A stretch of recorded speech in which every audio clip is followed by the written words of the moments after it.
But what if AI like has a mind of its own and ends up like taking over the world? That's just like a slight concern of mine, and I don't know. It's just thinking about it. According to a 2024 study done by Statistica.com, a whopping 86% of students said they were using artificial intelligence tools in their schoolwork. Almost a fourth of them use them on a daily basis. And AI is not just used to summarize readings or passages or books, it's also used to write entire essays and then put it into another AI fact checker, which then makes sure that your AI cannot be detected by the teacher, who's probably also using some kind of AI thing to detect other AI. Yeah, AI is in everything now.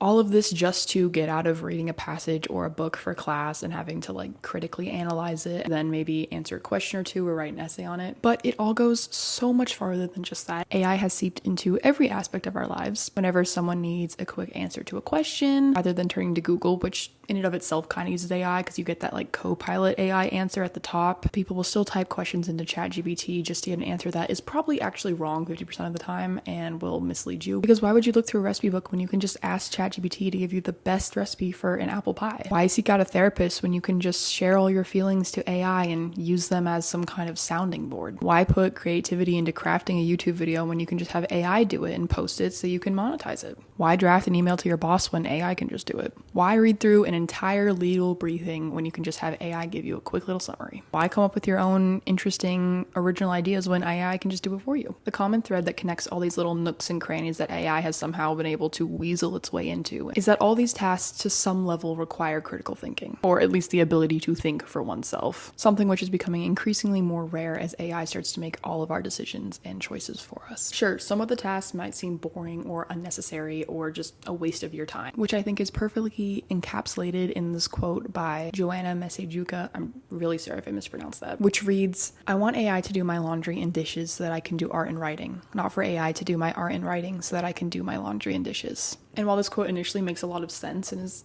like, yeah, of course, you would rather have AI do the more menial tasks so that you can do art and be creative and spend time on things that you actually enjoy, I would also actually have to heavily agree with the author of a Substack article called "I Don't Want AI to Do My Laundry or My Dishes, Is Easier Always Better?" by Grace Runnels. She writes that when technology makes our lives easier, it also tends to distance us from real living. Like, if theoretically AI were to suddenly start doing all of my chores for me, all of my housework, it would give me more time, right? It would give me more time to read a book, to write a story, to watch something that I really wanted to watch, to spend time on things that we usually find more enjoyment out of rather than more tasks like doing the dishes or vacuuming, etc. But as Reynolds explains, this way of thinking of getting time back is directly influenced by capitalist culture, which has made basic tasks that are, although necessary, seem not as productive as others, therefore making them a waste of time. But one of Reynolds' closing remarks is that time spent taking care of one's space and self is time in which you have the opportunity to be present with yourself, to slow down, to pay attention, to appreciate. And this directly translates into the world of literacy, knowledge, and critical thinking. Sure, the hours spent poring over a research paper, looking through the library, finding sources, finding the specific quotes that you need, the evidence to back up your argument, writing, reordering, deleting, rewriting, finally editing it all into your paper that you will submit, it can seem like you're barely staying afloat, that you're in the actual trenches, that you're fighting for your life to make it through this one paper. But the experience that you acquire, the knowledge that you gain, are not things that you obtain by just holding the final product, but rather by the process itself. That is why AI shortening this process or completely doing it all for you is incredibly harmful to your critical thinking skills. It keeps people from thinking, from genuinely engaging with art, literature, science, mathematics, anything that makes us humans, so humanity itself. If you couldn't tell, I am an extremely anti-AI person, though I do admit that there are some bonuses that can be reached from it, such as there are some tasks out there or some ways that AI can detect things such as cancer early on that can be very beneficial for human health and for humanity as a whole. But it's when AI starts to take over these things that are essentially human to us, such as thinking through our process and actually working hard to achieve certain things, that we start to lose hold of who we are as people. Though it is increasingly harder and harder to not use AI for things because AI is, as I said earlier, in all parts of the internet at least, and even parts outside of that. I don't know how many times I have gotten different advertisements on YouTube where they've been talking about Grammarly and how the new AI can help you write your paper and spell check. And it's, of course, spell check is good, but writing something for you, doesn't that feel like it's taking away from your own process, your own creativity and imagination? And I know I sound like one of those people who's like, we should go back to the olden days when there was no technology. I don't think that's true. I think technology is a very good thing, and that human innovation is mostly a very beneficial thing for humankind. But I think when innovation gets to the point where it's actually harming things more than benefiting them, we've reached a point where maybe we should slow it down a little bit. Because AI might start taking jobs, and when it takes jobs, the economy kind of suffers because all of a sudden those people who had those jobs no longer have it. And my kind of wanting to talk about this and really delve into this topic, I think stems a lot from, of course, my own personal beef with AI, but also just seeing so many people around me just kind of give in to using it. And there's nothing against those people. I can understand that it's very tempting. But it's like you want to just yell at them to stop and ask them to put it down, to think for themselves, because yeah, it might be easier, but also it does take a bit of time to put things into AI and then let AI do it and then put it into another AI thing and then all that, when you really could have been using the time to actually do the assignment yourself. And yeah, it can be easier to find sources that way, but part of the reason that you're supposed to go through these processes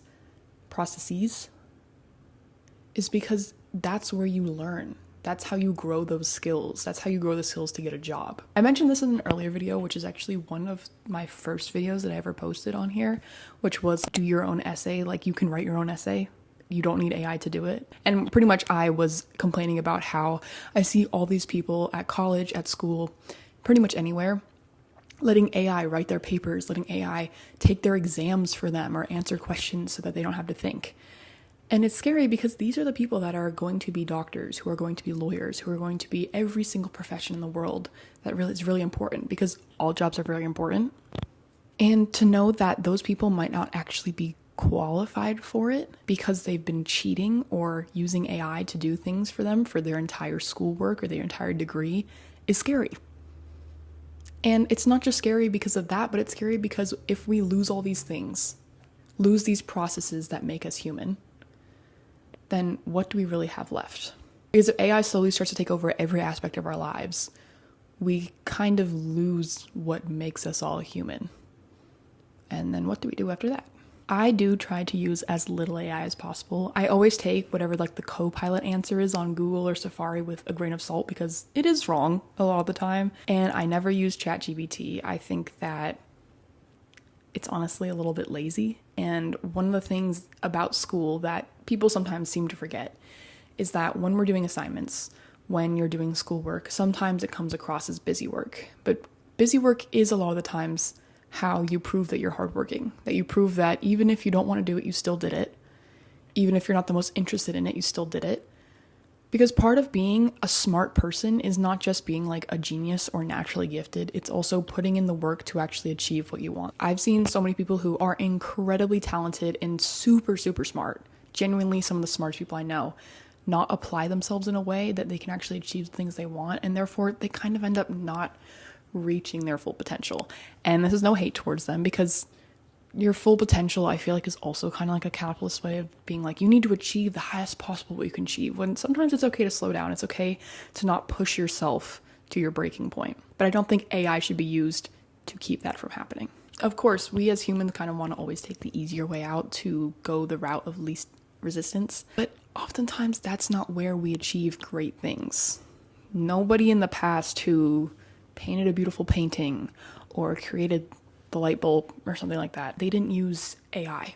And if they did, then I don't even know if I would want to take credit for creating something if I wasn't the one who actually genuinely created it. This has kind of gone into a tangent, less about how AI is taking away from literature and all these different things like books, and more about AI in general, of how I don't like it.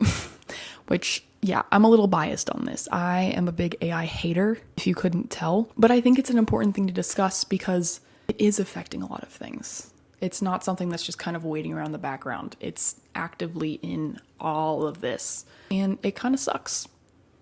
And it's probably only going to get worse. But if we're more aware of it and we are active in trying not to use AI, then yeah, And also using AI like uses up a bunch of water, which is like awful for the planet. So keep that in mind too. Everything's connected. A lot of bad things that do bad things also do other bad things. Wow, that was beautifully put. So just be mindful. I don't really like to end these videos with me being like, you need to do this and you need to do that and you need to listen to exactly what I said and do exactly what I do, because I'm not an expert. My basis understanding of AI is mostly through my own personal experiences rather than a bunch of like in-depth research. I still have a hard time wrapping my mind around exactly what AI can do and what it has done. But with what I know, that's what I'm sharing with you guys. And I hope that maybe it changes someone's mind about it. And if you use AI, I'm not being like, you're an awful person. That's not what I'm saying at all. I do think that there are a few positives to it that can help humanity, but it's when we let it ooze out into other aspects of life that probably it shouldn't be in, that's when we get a problem. And it's when AI is actively making art and literature and all that kind of stuff that it gets problematic, because that isn't human. AI only recycles things that it has been fed. Sure, it could write a book, but it would be a book that's based off of all these other books. It cannot create anything new. It can create recycled versions of what it already knows. Therefore, it cannot create a new, completely new concept or anything, or a new painting. It will create a painting that looks probably a lot like other paintings. And sure, there's that one quote where it's like, a robot can't make a symphony. It can't create a beautiful painting. It can't write a novel. And then the robot goes like, oh, well, you can't either, to the person. I think it's Will Smith. Can a robot write a symphony? Can a robot turn a canvas into a beautiful masterpiece? Can you? While kind of a point, not everyone can do it. That doesn't mean that nobody can. And it also doesn't mean that robots should. Or AI, I guess, in this sense. I kind of view it as the same. Like, what if AI, I don't understand this well enough, but what if AI like has a mind of its own and ends up like taking over the world?